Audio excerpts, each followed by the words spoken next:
નમસ્કાર. આપ સૌનું સ્વાગત છે અનુપમ સમાચાર બુલેટિનમાં. આજની તારીખ છે 27 જાન્યુઆરી 2026 મંગળવાર અને વાત કરીએ તો આજે છે વિક્રમ સંવત 2082ની મહાસુદ નોમ.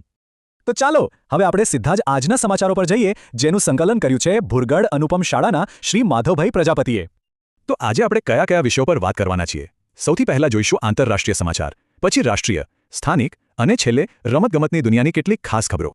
તો ચાલો શરૂઆત કરીએ આંતરરાષ્ટ્રીય સમાચારોથી. અને ખબર છે, આજે જે પહેલા સમાચાર છે ને એ સીધા અવકાશમાંથી આવી રહ્યા છે, અને એવા સમાચાર છે જે કદાચ આપણી મુસાફરી કરવાની રીતને જ બદલી નાખશે. અવકાશમાં લક્ઝરી હોટેલ સાંભળવામાં કોઈ સાયન્સ ફિક્શન ફિલ્મ જેવું લાગે, બરાબર ને? પણ માનો કે ના માનો, આ વાત હવે હકીકત બનવાની તૈયારીમાં છે. તો આ પ્રોજેક્ટનું નામ છે Voyager station. Orbital assembly corporation 2027 સુધીમાં આને ખોલવાની તૈયારીમાં છે. અને આ કોઈ નાની સૂની જગ્યા નથી હો. લગભગ 1.25 લાખ સ્ક્વેર ફૂટમાં ફેલાયેલી આ ગોળાકાર હોટેલમાં એક સાથે 280 લોકો રહી શકશે. અને સૌથી મજાની વાત એ છે કે એ પોતાની ધરી પર ફરતી રહેશે, જેથી અંદર આર્ટિફિશિયલ ગ્રેવિટી એટલે કે કૃત્રિમ ગુરુત્વાકર્ષણ પણ અનુભવાશે. ખરેખર આ તો ભવિષ્યની એક ઝલક છે જે આપણે અત્યારે જોઈ રહ્યા છીએ. ચાલો હવે આપણે આવી જઈએ આપણા દેશના સમાચારો પર, અને શરૂઆત જ કરીશું એક એવા સમાચારથી જે દરેક ભારતીય માટે ગૌરવની વાત છે. આ આંકડો છે 131. અને આ શું છે? તો હમણાં જ જે પ્રજાસત્તાક દિવસ ગયો એ દિવસે ભારતના માનનીય રાષ્ટ્રપતિ દ્વારા દેશની 131 નામાંકિત હસ્તીઓને પદ્મ પુરસ્કારોથી સન્માનિત કરવામાં આવી. તો આ 131 પુરસ્કારોનું વિતરણ કેવી રીતે થયું એ પણ જાણવા જેવું છે. જો 5 મહાનુભાવોને પદ્મ વિભૂષણ, 13ને પદ્મભૂષણ અને સૌથી વધુ 113 લોકોને પદ્મશ્રી એનાયત કરવામાં આવ્યા. આ એવોર્ડ્સ અલગ અલગ ક્ષેત્રોમાં દેશ માટે યોગદાન આપનારા લોકોને આપવામાં આવે છે. અરે હા, આપણા ગુજરાત માટે તો આ બહુ જ ગર્વની ક્ષણ છે, કારણ કે આ વર્ષે આપણા રાજ્યના 3 સપૂતોને પદ્મશ્રીથી નવાજવામાં આવ્યા છે.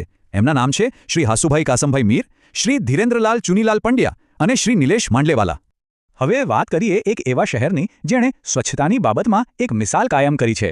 જી હા, લખનૌ શહેરે કચરાના નિકાલની બાબતમાં એક ક્રાંતિકારી પગલું ભર્યું છે. લખનૌ હવે ઝીરો ફ્રેશ વેસ્ટ સિટી તરીકે ઓળખાય છે. આનો સીધો મતલબ એ છે કે હવે શહેરમાં ક્યાંય પણ ખુલ્લામાં કચરો નથી ફેંકાતો. બધો જ કચરો 100% વૈજ્ઞાનિક પદ્ધતિથી પ્રોસેસ કરવામાં આવે છે. આખા દેશ માટે આ એક પ્રેરણાદાયક ઉદાહરણ છે. હવે જે લોકો હાઈવે પર મુસાફરી કરે છે એમના માટે એક રાહતના સમાચાર છે. કેન્દ્ર સરકારે ટોલ ટેક્સના નિયમોમાં કેટલાક ફેરફાર કર્યા છે. જે હાઈવે પહોળા થઈ રહ્યા છે, એટલે કે જેનું કામ ચાલી રહ્યું છે, ત્યાં હવે ઓછો ટોલ ચૂકવવો પડશે. જેમ કે જો કોઈ 2 લેન રોડ 4 લેન બની રહ્યો હોય તો ત્યાં 70% ડિસ્કાઉન્ટ મળશે, અને જો 4 લેન રોડ 6 કે 8 લેન બની રહ્યો હોય તો 25% ડિસ્કાઉન્ટ મળશે. હવે ખૂબ જ મહત્વના સમાચાર આરોગ્ય ક્ષેત્રેથી. ઓડિશા સરકારે એક મોટો નિર્ણય લીધો છે. તેમણે રાજ્યમાં ગુટખા અને પાન મસાલા સહિત તમાકુની તમામ પ્રોડક્ટ્સ પર સંપૂર્ણપણે પ્રતિબંધ લગાવી દીધો છે.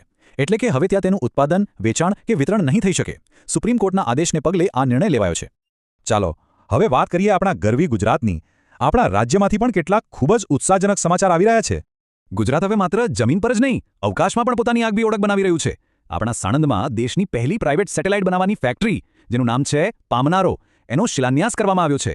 આ ગુજરાત માટે એક ઐતિહાસિક પગલું છે, જેનાથી આપણું રાજ્ય સ્પેસ ટેકનોલોજીના હબ તરીકે ઉભરી આવશે. અને હવે અંતમાં ચાલો જઈએ રમતગમતના મેદાન પર, જ્યાં ટેનિસની દુનિયામાં એક નવો ઇતિહાસ રચાયો છે. આ આંકડો છે 400. અને આ કોઈ સામાન્ય આંકડો નથી. આ એક એવો રેકોર્ડ છે જે આજ સુધી કોઈ બનાવી શક્યો નથી. અને આ કમાલ કર્યો છે ટેનિસના લિજેન્ડ સર્બિયાના નોવાક જોકોવિચે. તે ગ્રેન્ડ સ્લેમ ટુર્નામેન્ટમાં 400 મેચ જીતનારો દુનિયાનો પહેલો ખેલાડી બની ગયો છે. આ એક એવો માઇલસ્ટોન છે જે તેની અદ્ભુત પ્રતિભા અને વર્ષોની મહેનતને સાબિત કરે છે. તો બસ આ હતા આજના મુખ્ય સમાચાર. આજનો દિવસ સૌના માટે મંગલમય અને આનંદદાયી રહે એવી વિદ્યાની દેવીમાં સરસ્વતીને પ્રાર્થના.